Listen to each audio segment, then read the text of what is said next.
जानेंगे मूवी का एक्सप्लेनेशन रहते हैं, किसका रोल कौन निभा रहते हैं। अनिल कपूर कर्नल विक्रांत कौर रहते हैं। बॉबी देओल कर्नल फतेह सिंह रहते हैं। आलिया भट्ट सीता बनती है और सरवरी दुर्गा। जुलाई 1999 कारगिल वार खत्म होने के अगले दिन की कहानी से मूवी की शुरुआत होती है। हमें फर्स्ट सीन ही अनिल कपूर को दिखाया जाता है। इसके बाद एंट्री होती है फतेह सिंह मतलब बॉबी देओल की। ये लोग एक सीक्रेट मिशन प्रोजेक्ट पर काम कर रहे होते हैं। उनका मिशन होता है कि एक ऐसे अल्फा सीरम बनाना जो फ्यूचर जनरेशन को सोल्जर को और भी पावरफुल और कैपेबल बना सके। 3 साल बाद मीन्स 2002 कहानी मुंबई शिफ्ट हो जाती है। यहाँ हमें पता चलता है कि एक डेंजरस टेररिस्ट ग्रुप एक बड़ा बॉम्ब ब्लास्ट की प्लानिंग कर रहे हैं। इसी सिचुएशन को हैंडल करने के लिए स्पेशल नेक्स्ट जेन सोल्जर की एंट्री की जाती है। फिर कर्नल फतेह सिंह का इंट्रोडक्शन होता है। इसके बाद कुछ एक्शन सीन अल्फा को दिखाए जाते हैं। हालांकि कुछ एक्शन सीन थोड़ा ओवर द टॉप लगते हैं, लेकिन मूवी की पेस काफ़ी फास्ट रहती है। इसके बाद Fateh team official alpha programme launch करती है। डॉक्टर जॉन वेर्गस के रिसर्च के बाद अल्फा सीरम को टेस्ट करने की तैयारी शुरू हो जाती है। लेकिन कहानी में एक इमोशनल ट्विस्ट आता है। विक्रांत कौर की वाइफ प्रेग्नेंट होती है और हार्ट प्रॉब्लम से जूझ रही होती है।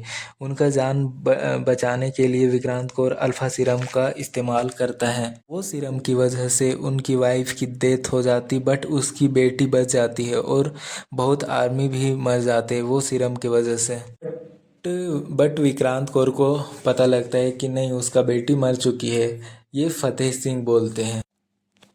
इंसिडेंट के बाद आर्मी अल्फा सीरम को खतरनाक मान लेती है। फतेह सिंह और उनकी टीम को खिलाफ डिसिप्लिनरी एक्शन लिया जाता है और फतेह सिंह को दूसरे पोस्टिंग में भेज दिया जाता है और अल्फा प्रोग्राम को बंद कर दिया जाता है। कई साल बाद फतेह सिंह दोबारा अल्फा प्रोग्राम को शुरू करने का फैसला करते हैं। तब उनको पता चलता है कि विक्रांत कौर की बेटी सीता बिल्कुल नॉर्मल लड़की नहीं है। यहाँ मूवी फिर से इंटरेस्टिंग हो जाती है और क्यूरियोसिटी बढ़ जाती है। अब स्टोरी 2026 में जंप करती है, यहाँ जहाँ तब विक्रांत कौर को एहसास होता है कि सीता को रोकना बहुत ज़रूरी है, लेकिन सीता पहले ही उनको पीछे पड़ चुकी होती है। इसी बीच कहानी में एक और बड़ा ट्विस्ट आता है। हमें पता चलता है कि विक्रांत की सिर्फ एक नहीं बल्कि 2 बेटियां होती हैं, जिनका नाम सीता और दुर्गा होता है। और इसमें दुर्गा का रोल सरवरी कर रही होती है। दुर्गा को सब सच बता देता है सीता के बारे में। ये सीन काफ़ी इमोशनल है क्योंकि सालों से छुपा हुआ राज एक पल में ही सामने आ जाता है। और दोनों को विक्रांत और दुर्गा कश्मीर के लिए रवाना होता है, उससे पहले ही सीता वो वहाँ आ जाती हैं और सीता और दुर्गा के बीच ज़बरदस्त फाइट होता है। मुझे पर्सनली ये सीक्वेंस काफ़ी इंटरटेनिंग लगा। हालांकि कुछ जगह वीएफएक्स और एक्शन थोड़ा ओवर टॉप लगते हैं। यहाँ एक और ट्विस्ट देखने को मिलता है। दुर्गा सिर्फ इंटेलिजेंट ही नहीं, सीता से भी एक कदम आगे सोचती है।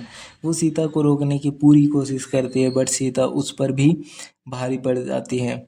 आखिर में सीता विक्रांत कौर और दुर्गा दोनों को बंदी बना लेती है और वहाँ पर मूवी का सस्पेंस और भी ज़्यादा बढ़ जाता है, क्योंकि देखना ये होता है कि आखिर सीता का अगला कदम क्या होगा।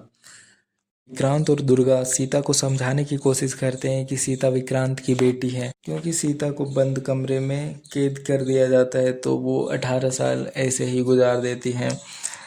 तो वो अपने बारे में बताती है कि उसका 18th बर्थडे दिन फतेह उसको एक गिफ्ट देता है, एक डेंजरस आर्म डीलर को मारने को होता है जो किसी को भी शॉक कर दे। सीता को ये बात बिल्कुल पसंद नहीं आती और उसका मन में फतेह को लेकर शक और बढ़ जाता है। फिर सीता आर्म्स डीलर को मार देती है। के अगले दिन सीता को डॉक्टर वेरगस को मारने को बोला जाता है। सीता उसको मारने जाती है, बट वेरगस बहुत बड़ी राज खोलते हैं। वो बताते हैं कि अल्फा सीरम को बनाने में फतेह सिंह कई लोगों पर एक्सपेरिमेंट किया था, जिसमें सारे लोग मारे गए। और ये भी बताते हैं कि उसकी माँ भी यही सीरम की वजह से मारी जा चुकी थी। और सबसे शॉकिंग बात यह होती है कि परफेक्ट सीरम बनाने के लिए सीता की कुर्बानी देने का प्लान भी पहले से तैयार था। ये सब जानने के बाद सीता का गुस्सा फूट पड़ता है। वो अल्फा सीरम वाले ग्रुप पर हमला कर देती है और एक एक करके सारे मारने लगती है। एक्शन सीन काफ़ी इंटेंस है। हाँ, कुछ जगह वीएफएक्स और ओवर एक्टिंग ज़रूर फील होती है, लेकिन ओवरऑल सीन का इम्पेक्ट अच्छा पड़ता है। इसी बीच विक्रम कोल और सीता के बीच एक इमोशनल भी देखने को मिलता है, लेकिन उन्हें मारने के लिए फतेह सिंह के लोग वहां पहुंच जाते हैं। सिचुएशन इतनी डेंजरस हो जाती है कि अपनी दोनों बेटी को वहां से भेज देता है और खुद अकेले दुश्मनों का सामना करता है। अनिल कपूर का यहाँ कैरेक्टर थोड़ा सा पावरफुल दिखाया जाता है। फतेह को लगता है कि सीता मिल गई है और उसको लेने के लिए कश्मीर आता है, जहां मूवी एक और बड़ा कन्फ्रंटेशन की तरफ बढ़ने लगता है। इसके बाद सीता और दुर्गा जंगल में रात गुजारते हैं। शुरू में दोनों के बीच थोड़ा अनबन होता है, लेकिन रात भर बात करने के बाद उनका रिश्ता और मजबूत हो जाता है। ये इमोशनल सीन मूवी को अच्छा टच देता है। दूसरी तरफ विक्रांत कौल पूरी सिक्योरिटी के साथ फतेह से मिलने पहुंचता है। यहाँ ऑपरेशन उड़ीस की बात होती है, लेकिन फतेह धोखा देकर विक्रांत को ही बंदी बना लेता है। दोनों बहन एक मॉन्क के पास पहुंचती है। वो मॉन्क का रोल ऋतिक रोशन कर रहा था। ऋतिक रोशन का एंट्री भाई खतरनाक होता है। फतेह सिंह को लोग वहाँ भी पहचान जाते हैं और एक ज़बरदस्त फाइट शुरू हो जाता है। यहाँ ऋतिक रोशन का फाइट भी दिखाया जाता है। दुर्गा को गोली लग जाती है, उसको सीता सेफ जगह ले जाती है। सीता को पता चलता है कि विक्रांत। इसके बाद फतेह दुर्गा को किडनैप कर लेता है और सीता को अपने इशारों पर चलने के लिए मजबूर करता है। इसी बीच फतेह सिंह अपना पहचान बताता है कि वो पाकिस्तान की 68th फॉल्कन रेजिमेंट से जुड़ा हुआ था।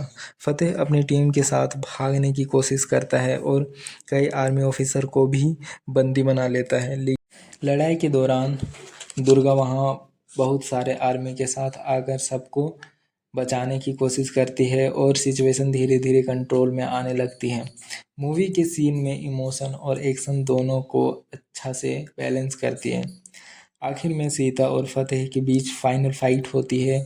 शुरू में सीता कमज़ोर पड़ती हुई दिखती है, लेकिन फिर वो ज़बरदस्त कमबैक करती है और फतेह का हमेशा के लिए ख़त्म कर देती है। ये क्लाइमेक्स काफ़ी सेटिस्फाइंग लगता है और इसी के साथ सीता, दुर्गा और विक्रम कोल को एक बार फिर साथ आ जाती हैं। भाई यहाँ पे जो सीता का रोल कर रही है आलिया भट्ट, उसके जगह पर शर्वरी को होना चाहिए था, क्योंकि उस टाइप में थोड़ा सा फेस दिखता है शर्वरी का लड़ने टाइप।